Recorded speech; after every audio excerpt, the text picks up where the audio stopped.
Inaresto ng mga otoridad ang isa sa top 7 most wanted sa lungsod ng Urdaneta City, Pangasinan, na may kasong qualified rape through sexual assault.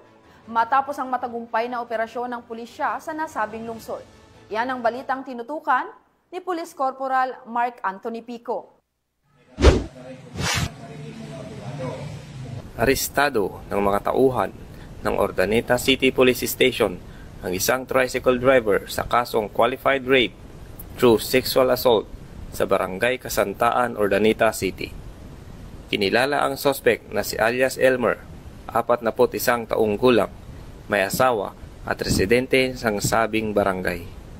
Inaresto siya sa bisa ng warrant of arrest para sa kasong qualified rape through sexual assault ng Article 266-A, Paragraph 2, kaugnay ng Article 266-B ng Revised Penal Code na inamyendahan ng RA 8353 na may criminal case number U-31193 na may piyansang nagkakahalaga ng 200,000 piso na pinirmahan ni Honorable Edwin Bautista Maynigo, Presiding Judge ng Family Court, 1st Judicial Region, Branch 16, Urdaneta City, Pangasinan, noong Agosto 6 taong kasalukuyan.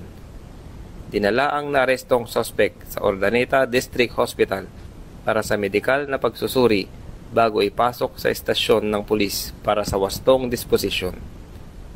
Patuloy ang paalala ng pulisya sa publiko na makipagtulungan sa mga otoridad sa pamamagitan ng pagbibigay ng impormasyon ukol sa mga wanted na personalidad upang mapanatili ang kapayapaan at kaayusan sa komunidad.